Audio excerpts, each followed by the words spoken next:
বামপন্থী চেয়ারম্যান যারা তারেক রহমানকে নির্যাতন করে 2008 সালে কি অবস্থা করেছে আপনারা জানেন, তাই না? বেগুন দিয়ে ওনার ছোট ছেলে আরাফাত রহমান ককুকে বিষ প্রয়োগের মাধ্যমে মানুষের খুন করা হয়েছে। বিগত 7 বছরে দেশ নেত্রী বেগম খালেদা জিয়া 6 বার নিশ্চিত মৃত্যুর হাত থেকে রক্ষা করেছে। উনি শুধু পেরেছেন ওনার ছেলেকে না বলার জন্য দেশবাসী যাতে মৃত্যুর পরে আগে যেতে না জানায়।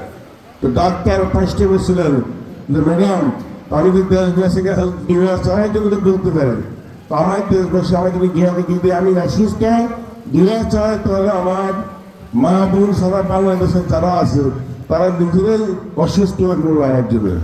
তো এই ধরনের দোয়া আমার মনে মনে আমার নেতা নেত্রীরা বা বোন প্যানেলা কিন্তু আমার জন্য করতেছে। আমার দুঃসংবাদ আমার জনগণের কাছে দেওয়া যাবে না, কারণ দেশ কখন আমরা আন্দোলন সংগ্রাম মামলা হামলা নিয়ে ব্যস্ত। পেলাতে ছেলে মেয়েরা আমাদের যারা এই পাখির অনেক মামলা অনেক নেতারা আছেন যারা নির্যাতিত হয়েছে, মাঠে নামতে পারেন না, মা বোন ফ্যামিলির কাছে যাইতে পারেন না, কেউ অনেকে বিদেশ চলে গেছে।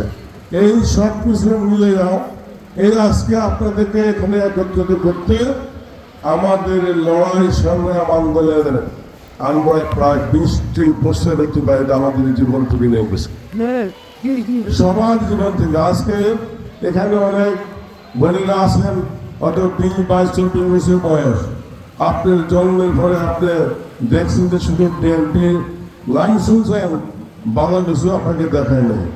রেডিও বলেন, টেলিভিশন বলেন, সরকারের যত প্রচার মাধ্যম সব করে দেন ভাইয়ের অপপ্রচার, দেশ যদি বেগম খালেদা জিয়ার অপপ্রচার, তারেক রহমানের অপপ্রচার।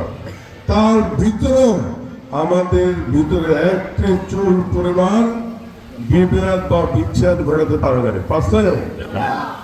আল্লাহকে হুকুম দেখেন 5 আগস্টের পরে, জুলাই আগস্টের বিপ্লবের পরে তারা নিজেরাই কিন্তু দেশ ছেড়ে পালা গেছে, আমরা কিন্তু দেশ ছেড়ে পালাই নাই।